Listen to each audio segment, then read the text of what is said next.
So,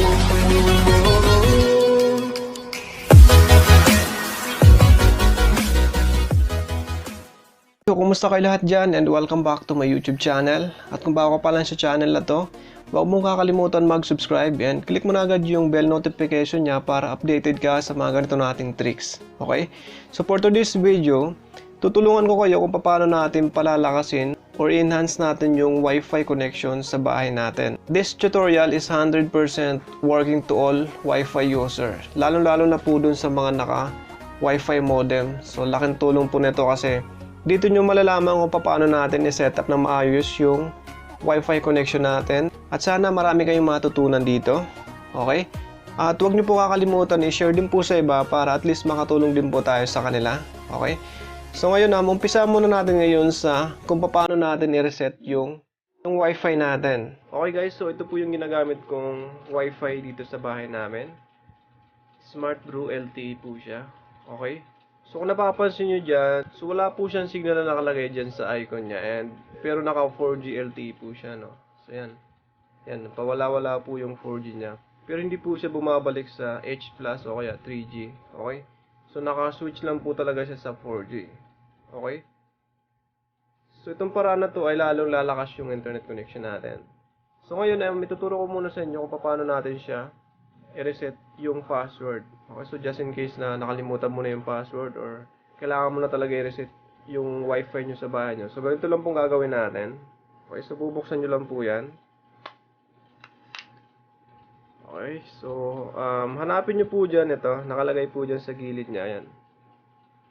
Yan, yung RST or reset. So nakita nyo yung butas na yan. So gawa nyo na paraan para may restart nyo po yung Wi-Fi nyo. Okay? Yan, ipasok mo lang dyan. Yung butas na yan, okay? Yan. And malalaman mo naman yan kung nai-on na natin yan kasi tutunog po yan. Yan. So, napansin nyo na restart po siya. Okay, so yan. Welcome to Smart Brew. So, ibig sabihin, success po yung pag-reset natin ng password niya. Smart Brew LTE po yung gamit natin. Small letter lahat, Smart Brew. Username and password. Yun po yung default password and username ni Smart Brew. Okay, so hindi ko lang po alam sa Globe o kaya any network. So ayun, napansin nyo na bumalik na po siya sa 3G icon and nasa, yan, mahina talaga dito yung connection sa amin signal. Okay, so ngayon naman, ang gagawin naman natin ay ganito. Kukonek tayo ngayon sa Wi-Fi niya mismo. Kasi, pupunta tayo ngayon sa isang website, no? So, yan, tatakman ko muna siya.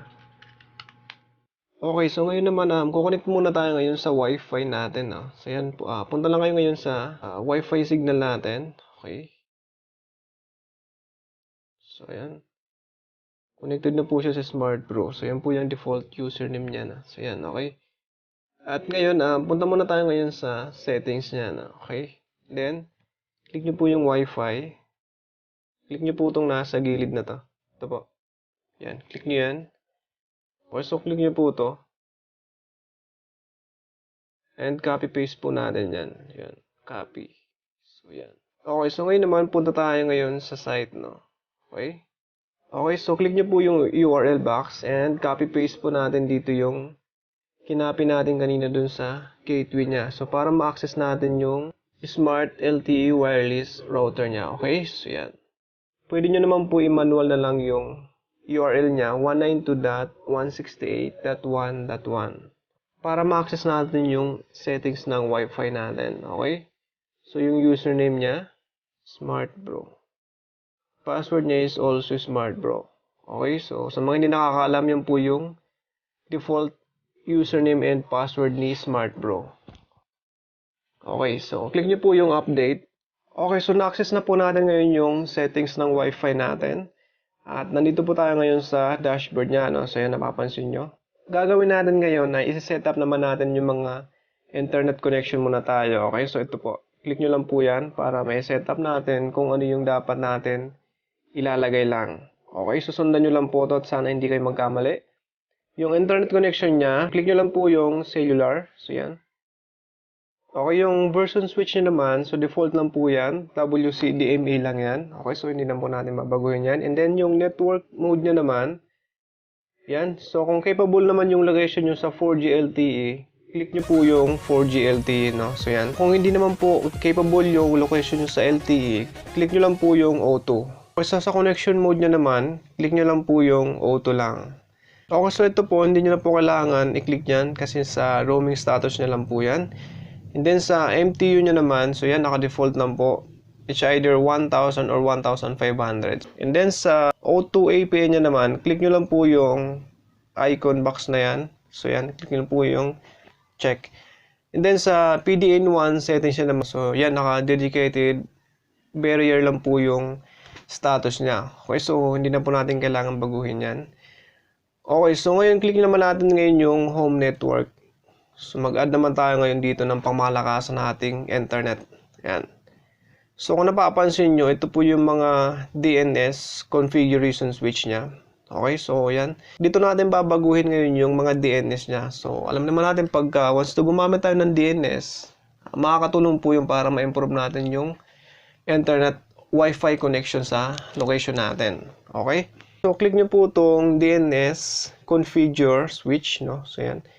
Click nyo po yung enable para may ilagay natin yung DNS 1 natin. Okay? So yung DNS 1 na gagamitin natin dyan ay 8.8.8.8. Okay? And then sa DNS 2 naman, ilagay nyo po dyan 4.4.2.2. Okay? And click nyo po yung redirection function. Click nyo yung enable. Okay, so yan. And then yung redirection URL niya naman, click nyo po dyan www.google.com.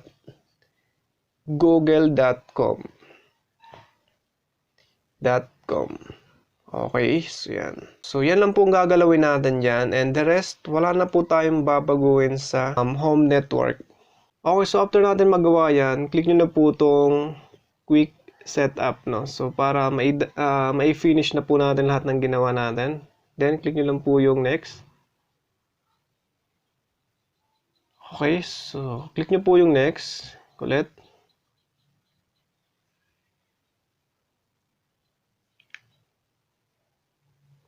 Okay, so dito na po natin babaguhin ngayon yung network name niya.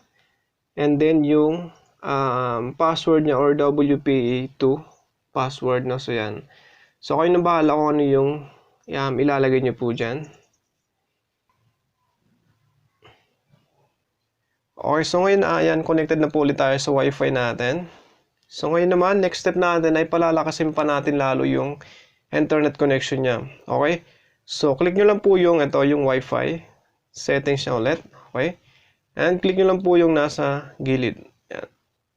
Yung arrow na yan. Then, use statistic, yung ginamit natin kaninang DNS, papalitan na po natin yan ng DNS. No? So, yan. Ito yung ginamit natin DNS. Yan. Yan, okay. And then, sa DNS2 niya naman, 4.4.2.2. Okay, so yan. And then, click nyo na po yung arrow na yan sa taas. So yan, magre-refresh na yan and then yan, automatic connected ulit tayo sa Wi-Fi natin. So yun lang pong ginawa na, ang binago lang natin doon sa DNS na ginamit natin kanina doon sa settings ng Wi-Fi. Yan, so kung napapansin nyo, nasa 4G LTE po yung connection niya kasi nga po nakalock na po yung 4G LTE niya. So yan, nandito kasi ako ngayon sa kwarto namin. Okay, so ngayon natatry ko ngayon siya sa YouTube. Pag nasa kwarto po tayo, no, nawawala yung signal ng Wi-Fi. So, yan, nagkaroon naman siya ng 4G LTE. Okay, so ito po yung YouTube ko. Yan. So, yan, nasa loob lang pa ako ng kwarto namin. At, yan. So, yan, nakakapag-play po siya ng YouTube at connected pa po tayo. So, importante dyan, nakakapag-play po siya ng YouTube, no, kahit nasa kwarto lang po ako. Okay? So, yan po, at sana working din po sa inyo at sana makakatulong din po sa inyo. At huwag nyo kakalimutan i-share sa iba para kahit sa ganung paraan, makakatulong din po tayo sa kanila. Okay?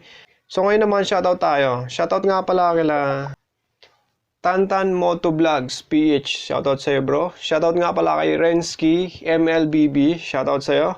Shoutout din kay H-Boy is here. Okay, shoutout sa iyo, bro.